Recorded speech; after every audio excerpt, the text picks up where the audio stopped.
Përshëndetje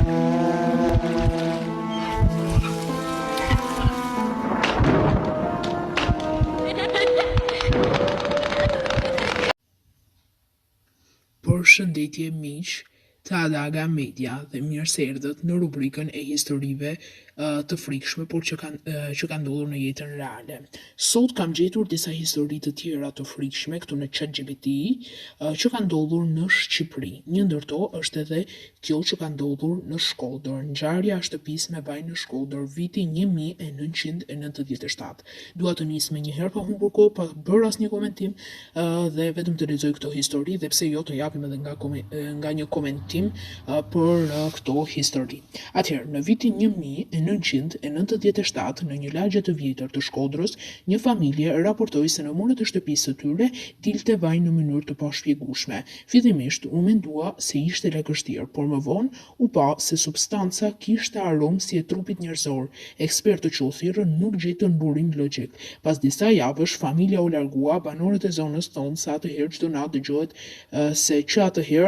natë dëgjohet një zhurmë si vajtim nga ajo shtëpi. Mund të ketë qenë ndonjë njeri i vdekur aty pas murit, ndoshta, nuk e dim.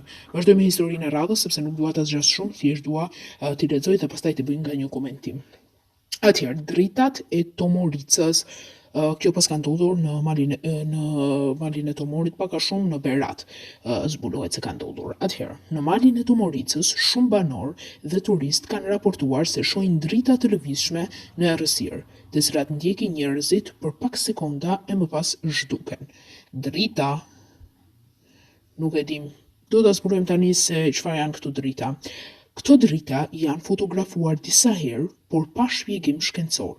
Disa thonë se janë shpirtra të rënëve që kërkojnë paqe, ndërsa të tjerë mendojnë se janë fenomene elektrike natyrore, sido që të jetë, askush nuk guxon të flejë vetëm në atë zonë. Pra, fenomene elektrike natyrore, këtë nuk e besoj. Unë besoj këto që janë shpirtra të rënëve që kërkojnë paqe, këtë. Pra, nuk besoj se janë fenomene elektrike natyrore. Si mund të jenë drita që të ndjekin pas dhe mund të jenë fenomene natyrore që ndodhin nga natyra. Nuk e besoj këtë gjë, por besoj këtë pra që janë shpirtra. Gjithsesi, vazhdojmë pa humbur kohë me historinë tjetër. Fëmia që fliste me nënën në Kukës gjatë vitit 2005 ka ndodhur kjo ngjarje që po na tregon ChatGPT-ja tani.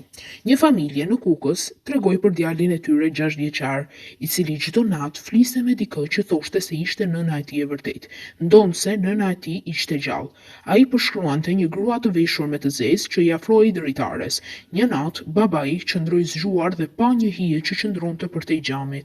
Të nesërmen dritarja ishte gërvishtur si me thënë. Familja u shpërngul dhe shtëpia mbeti bosh. Me sa po shoh, fëmia pas ka pasur të drejtë, këto prindërit dhe pjesëtarët e tjerë të familjes kanë kujtuar se fëmia pra ka luajtur, ka ikur nga mendja, por në fakt fëmia pas ka pasur të drejtë. Okej. Pra nga njëherë ajo shprehja që pos dëgjova më të madhin, pra duhet ta dëgjosh më të madhin, nuk vlen.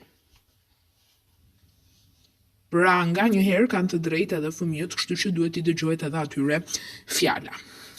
Vazhdojmë, tashmë do të shkojmë tek Berat sërish. Kjo ngjarje pas ka ndodhur në Berat. Koha që ndalet në një banesë në Berat. Okej, shohim. Dhe zbulojmë sepse besoj që ka mistër kjo histori e frikshme por reale. Në një apartament të vjetër në Berat, thuhet se çdo mëngjes në orën 4:17 të mëngjesit, të gjitha orët ndalen për disa sekonda. Një ish banor që dha dëshmi për një gazetë lokale tregoi se ajo orë përkonte me momentin kur gjyshi i familjes vdiq në atë dhomë. Vite më parë, mekanizmat e orëve janë ndryshuar disa herë, por fenomeni ndodh ende sipas fëmijëve. Atëherë, kjo orë mund të lëvizet nga dikush, sepse nuk e besoj se kjo orë mund të mbesë vetë. Është dikush aty dhe nuk besoj se ka ndikuar kjo ngjarje që ka vdekur ai gjyshi. Edhe mund ndodh, por nuk e besoj shumë të tillë ngjarje, sepse edhe mund të jetë një fakt i tillë, prapë që ora përkonte me momentin kur gjyshi i familjes vdiq në atë dhomë. Nuk e besoj këtë, edhe mund ndodh, por nuk e besoj shumë. Dikush mund të hyjë gjatë natës dhe mund ta ndryshojë atë orë, mund t'i bëjë diçka. Nuk e di. Okej, prandaj pra janë disa misteri që duhen zbuluar, duhen hetuar shumë mirë dhe jo të dalësh në një përfundim pa bërë hetimet e duhura. Edhe policia duhet ta ketë këtë vallë në vesh që të bëjë hetimet e duhura që pastaj të dalë në një përfundim, por që të jetë përfundimi sakt pastaj. Vazhdojmë me historinë tjetër dhe historia 5 dhe besoj që e fundit për këtë pjesë. Vajza që u zhduk është dhënë data, qyteti, pra dhe besoj se janë të vërteta, por që si ndoshta edhe nuk janë të vërteta. Vazhdojmë. Vajza që u zhduk në rrugën e Dajtit. Në vitin 2010, dy të rinj që po udhëtonin me makinë drejt Dajtit ndaluan për t'i dhënë autostop një vajzë të veshur me pallto të bardhë. Ajo foli pak dhe ul në sedilje. Pas disa minutash kur kthyen kokën, vajza nuk ishte më. Dera ishte ende e mbyllur. Policia gjeti një raport të vjetër për një vajzë që kishte humbur jetën në atë rrugë në vitin 1988. Mos ka qenë shpirti i saj? Dhe këtyre ju është dukur sikur është ajo vajza? Okej. Pra, kështu e mendoj unë. Besoj se mund të ketë qenë shpirti i asaj vajzës dhe këto kanë menduar se është pra vajza. Por ndoshta edhe këta mund ta kenë parë edhe në ëndër, këtë. Mund ta kenë parë në ëndër, nuk i dihet. Tani sepse nuk më duket si ngjarje shumë e vërtet, sepse këto e pan vajzën, por edhe shpirti i saj nuk është se shifet. Gjithsesi disa që kanë edhe probleme ndoshta edhe i shohin. Në vërtet një histori e frikshme. Edhe sot në këtë episod të dytë lexuam histori të frikshme, por me të vërtetë që ka akoma mistere. Ndërkohë do doja që të lija një episod pra daily.